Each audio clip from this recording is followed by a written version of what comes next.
안녕하세요. 이번에는 화면이 작네요. 냉각탑에 대해서 공부를 좀 더 해보려고 합니다. 냉각탑의 이고 이번에는 우리가 성능 표시에 대해서 공부를 해보려고 그래요. 사실 실무할 때는 크게 표시할 일이 없긴 한데 어떤 게 어떤 건지 알아야 우리가 이 다음 편을 공부할 때 좀 이해를 정확히 할 수 있기 때문에 한번 공부를 해보겠습니다. 우리가 냉각탑이라고 하면 결국 냉동기에서 발생하는 열 에너지를 우리가 버리는 거였어요. 어떻게 버리냐면 순행으로 버리는 거였죠. 이거 간단하게 한번 잘 아시는 분들은 다 아시겠지만 공부를 한번 해볼게요. 우리가 이런 냉동기가 있다고 한번 봐보겠습니다. 우리가 냉동기라고 하면은 기본적으로 냉방을 하기 위해서 사용하는 장치죠. 여러 설비인데 우리가 결국 어떠한 냉매든 그냥 이렇게 하는 게 낫겠네요. 냉매가 순환을 하는데 우리가 어떤 룸이 있든 그런 장소에 대해서 냉방을 하게 되면 우리가 결국 이 룸에 있던 열 에너지가 있을 거예요. 이 열 에너지를 여기 이제 우리가 열교환기를 설치해서 흡수해서 오다 보니까 여기가 예를 들어서 우리가 빨간색으로 나오네요. 7도로 공급을 한다고 하면 얘가 열을 흡수해서 돌아오게 되면 12도 이런 식으로 우리가 설계치에 따라서 점점 열을 가지고서 냉동기로 돌아올 거예요. 그러면 이 냉동기에서 이 온도를 낮춘다는 건 여기에 가지고 있는 이 5도에 해당하는 열량을 우리가 어디론가 버려야 된다는 거거든요. 아니면은 우리가 결국 냉동기가 계속 고온이 돼서 여기 열이 축적이 될 거니까 이 열을 우리가 해소를 해줘야 된다는 겁니다. 그걸 어떻게 해소해 주냐면 우리가 냉각탑으로 가서 해소를 해준다는 거죠. 그래서 우리가 이렇게 냉각탑이 설치가 되고 여기서 발생하는 이 5도씨만큼의 열을 이 냉각탑에서 어떻게든 버리게 되는데 냉각탑의 종류에 따라서 그 원리는 조금씩 차이가 있겠죠. 근데 여기 차이가 뭐냐면 우리가 여기서 이 퍼오는 5도씨의 열량을 그 열량의 단위로 봤을 때 예를 들어서 1000이라고 해볼게요. 그냥 1000이라고. 그렇다면 이쪽에 우리가 냉각탑에서 버려야 되는 것도 1000이 돼야 될 것 같지만 실제로는 1000이 아니고 여기다가 플러스 알파만큼의 열을 더 버려야 된다는 거죠. 왜 그러냐면 우리가 이 냉동기가 무슨 자연현상에 의해서 자동으로 움직이는 게 아니잖아요. 우리가 얘를 동작시키기 위해서 어떠한 에너지를 투입하게 될 겁니다. 이게 만약에 우리가 압축식 냉동기라면 우리가 전기를 써서 압축기를 돌리니까 우리 컴퓨터만 시키더라도 컴퓨터도 열이 나잖아요. 똑같이 얘도 얘 압축기만큼의 열이 발생하게 될 거고 이게 만약 우리가 흡수식 냉동기라면 흡수식 냉동기는 우리가 재생기에서 또는 발생기에서 그 용액을 재생하기 위해서 우리가 어떠한 열원을 쓰게 되는데 저온수일 수도 있고 고온수일 수도 있고 또는 증기나 가스를 우리가 직접 연소기를 통해서 열을 발생시킬 수도 있을 거예요. 그럼 이 열량만큼 또 얘는 베타라고 해보면 1000에다가 베타만큼을 버려줘야 될 거고 전기가 알파라고 보면 1000에다가 알파만큼 열을 더 버려줘야 될 겁니다. 이게 냉각탑의 기본적인 용량이죠. 그렇다면 우리가 이제 냉각탑을 좀 잘라서 크게 봐보겠습니다. 제가 좀 네모나게 그리려 했는데 손이 흔들렸네요. 자, 이게 냉각탑입니다. 그러면 색깔을 조금 다르게 구분하기 쉽게 한번 그려볼게요. 우리가 냉동기에서 온 애는 상대적으로 온도가 높아져서 왔을 겁니다. 얘는 이제 냉동기로부터 온 냉각수예요. 이 냉각수는 다르게 표시하는 분이 있을진 제가 잘 모르겠는데 일반적으로 우리가 뜨거워졌으니까 얘를 쿨링 리턴이라고 부릅니다. 쿨링하려고 돌아왔다는 뜻이죠. 그리고 이 쿨링 리턴의 온도를 여기서는 TW1이라고 써볼게요. 그러니까 온도인데 워터 온도 1번이다. 그러면 우리가 얘를 이렇게 쫙 뿌릴 겁니다. 생각보다 위에서 떨어지는 정도가 아니고 압력으로 물을 분사할 거예요. 그러면 얘가 주변 공기와 뭐 그냥 이렇게 그려도 되겠죠? 공기가 통과하면서 얘를 식히게 될 건데 실제로는 제가 이렇게 그렸지만 원래는 이 구조에 따라서 이렇게 충진제도 들어가고 구조는 좀 복잡할 수도 있죠. 근데 이게 이렇게 떨어지다 보면 이제 뭐 공기와 점점 열이 식어서 얘가 어느 순간부터 좀 차가워질 거고 이 밑에 물이 요렇게 우리가 냉각수를 받게 되죠. 그럼 이 받은 냉각수를 우리가 이제 차가워졌으니까 얘를 다시 냉동기에 공급을 하게 되는데, 자 보시면 제가 아까 설명을 약간 덜 했는데 여기 우리가 차갑게 만드는 걸 우리가 증발기라 그러고 이 뜨거운 부분을 우리가 응축기라 그럽니다. 그래서 우리가 이제 응축기로 돌아가게 되는데 이때 돌아갈 때 얘의 이름을 우리가 쿨링 서플라이라고 하고 차가워진 냉각수를 서플라이 한다. 그리고 얘의 온도를 TW2라고 한번 봐보겠습니다.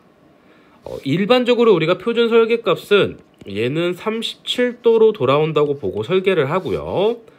우리가 공급해서 나가는 온도는 32도로 공급을 한다고 보고 있습니다. 즉 응축기 온도는 37도보다 높은 거죠. 그래야 얘가 37도까지 돼서 넘어올 거고 우리가 더 잘 식혀주기 위해 더 낮은 온도인 32도의 냉각수로 이렇게 설치된 응축기로 가게 되는 것입니다. 응축기는 냉동기 안의 부속품 중 한 가지예요. 자, 그러면 우리가 여기서 하나 더 알 수 있는 게 이 공기가 있었을 거예요. 얘가 이 공기의 온도는 우리가 상식적으로 37도의 물을 32도로 만들어 주려면 공기는 아무리 안 돼도 32도는 돼야 되지 않나요? 물론 얘는 이제 우리가 물질 전달에 의해서 증발도 하기 때문에 좀 안 돼도 가능은 한데 실질적으로 우리가 엄청난 공기량을 계속 불어넣을 수 있는 게 아니기 때문에 이 공기의 온도를 우리가 TA라고 본다면 T에어죠. 딱 상식적으로 봐도 우리가 처음에 들어왔던 뜨거운 온도인 T1보다는 당연히 식혔으니까 T2가 낮을 거고 우리가 그걸 식혔던 공기의 온도는 더 낮을 거예요. 너무 당연한 거죠. 그래서 우리가 이 지금 냉각수 입구 온도와 출구 온도라고 부르는 이 온도의 차이를 우리가 CR이라고 적고 얘랑 다른 겁니다. 얘는 그냥 쿨링 리턴인 거고 배관의 기호인 거고 이거는 우리가 CR이라고 적고 쿨링 레인지라고 적습니다. 그러니까 냉각된 갭 차이라는 느낌이에요. 그리고 제가 이걸 적은 이유가 뭐냐면 좀 옮겨버리고 이게 지금 온도 그래프라 그러면 공기 온도는 더 낮았죠? 여기 공기 온도가 이렇게 TA가 있을 건데 얘는 엄밀히 따지면 습구 온도입니다. 건구 온도와 습구 온도를 제가 아직 안 올려드렸던 것 같은데 아마 어딘가에 제가 설명을 간단히 올렸었는데 아마 그 공기 온도에 있었던 것 같네요. 습구 온도는 얘보다 이렇게 더 낮을 거예요. 그래야 이 뜨거운 공기를 얘랑 만났을 때 이 중간점이 될 거 아니에요. 좀 상식적인 거죠. 그러면 얘 습구 온도는 우리가 설계할 때 보통 27도로 봅니다. 근데 이 하나 아셔야 되는 게 우리가 어떠한 제어 방식에 의해서 쿨링 리턴이든 쿨링 서플라이는 우리가 제어할 수 있는 거예요. 근데 이 습구 온도는 쉽게 말하면 그냥 외기에 있는 온도기 때문에 우리가 얘를 제어할 수 있는 방법이 없다는 거죠. 아이고 죄송합니다. 그렇다 보니 얘가 올라가게 되면 효율이 떨어져요. 그러니까 쉽게 말하면 우리가 결국 이 37도를 식혀야 되는데 외기 온도가 40도다. 물론 습구 온도가 40도가 될 확률은 아직은 없지만 그렇게 되면은 우리가 열교환이 안 되는 거죠. 그렇기 때문에 우리가 요 갭 차이도 되게 중요하게 보는데 얘는 우리가 CA라고 적고 얘는 쿨링 어프로치라고 합니다. 어프로치. 요 두 개가 중요해요. 쉽게 말하면 우리가 좀 정리를 해보면 쿨링 레인지는 냉각탑 입구 온도와 출구 온도의 차이입니다. 그리고 쿨링 어프로치라고 하면 우리가 냉각탑 토출 온도와 죄송합니다. 출고 온도와 외기 습구 온도와의 차이를 말합니다. 우리가 얘네를 왜 공부하냐면, 자 보시면 그래프로 한번 그려보겠습니다. 이건 진행이라고 보시면 되고, 진행거리 또는 낙하거리, 얘를 온도라고 봐볼게요. 우리가 결국 좀 그려서 해볼까요? 대충 이런 식으로 요 점 있죠, 요거. 얘가 TW1이에요. 우리가 냉각탑에서 죄송합니다. 냉동기에서 냉각탑으로 물이 들어오면 얘가 주변 공기와 만나면서 온도가 떨어질 겁니다. 그러면 요때 그냥 선으로 가버릴게요. 이 온도를 우리가 TW2가 될 거고, 여기서부터 여기까지의 차이를 쿨링 레인지라고 한 거죠.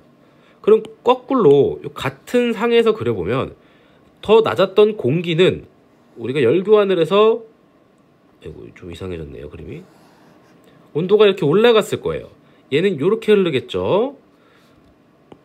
이렇게 온도가 올랐을 때 얘는 뭐 별로 중요하지 않고, 파란색 얘 있죠. 처음에 우리가 외기 습구 온도, 얘를 우리가 TA라고 했고, 요 차이를 우리가 쿨링 어프로치라고 했습니다. 요 내용은 냉각탑의 효율을 구할 때 사용되는 내용이에요. 냉각탑의 효율. 냉각탑의 효율은 결국 우리가 실제로 냉각탑이 한 일은 이만큼 온도를 낮춘 게 냉각탑이 한 일이잖아요. 그 단위 유량으로 봤을 때. 그래서 우리는 결국 온도를 이만큼 해서 요만큼까지 내렸습니다.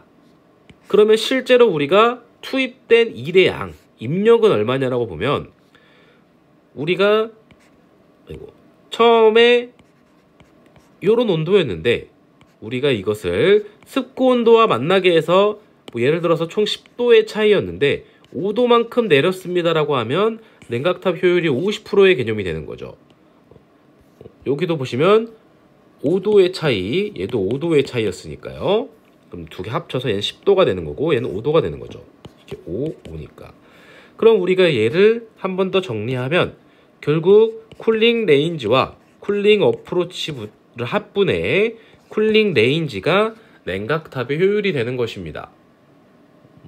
조금 보이실 수도 있을 것 같긴 한데, 나중에 좀 자세히 제가 올릴지 모르겠는데 아마 한참 나중에 될 것 같아서, 실제로 우리가 좀 주의해야 될 거는 이에요. 얘.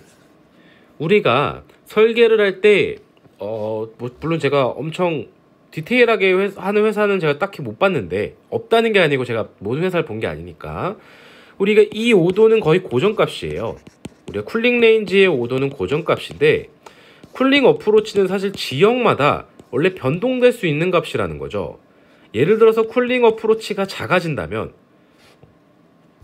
자 상상해 보세요.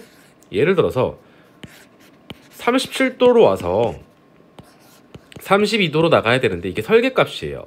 근데 20도씨의 공기로 얘를 식혀버리는 거랑, 예를 들어서 30도씨의 공기로 얘를 식혀야 되는 거랑, 20도씨는 공기가 조금만 있어도 그냥 32도가 금방 될 거예요. 근데 30도씨로 32도씨를 만들려면 공기를 훨씬 많이 보내야 될 겁니다. 근데 우리가 공기를 뭐 팬으로도 제어가 가능하지만 실제 그런 어떠한 액티브적인 요소로는 한계가 있기 때문에 결국 이 습구 온도가 높아져 버린다면 우리가 결국 쿨링 어프로치가 작아진다는 뜻인데, 30이랑 30 차이는 30이랑 20 차이보다 훨씬 작아졌잖아요. 그러면 우리가 냉각탑이 커져야 돼요. 훨씬 좀 성능이 좋다 그래야 될까요? 더 높은 열량 제거의 기능을 갖는 냉각탑을 설치해야 되기 때문에 이 습구 온도가 굉장히 원래 제어가 돼야 되는데, 실제로 지금 우리나라도 온도가 굉장히 올라가고 있기 때문에 뭐 지금 당장은 아니더라도 점점 문제가 될 가능성이 있습니다. 그래서 이런 거 주의해 주셔야 되고, 원래 요거랑 제가 영상을 좀 잘라서 하겠습니다. 일단 요거 기본적인 성능 표시 방법이니까 숙지해 주셨으면 좋겠습니다.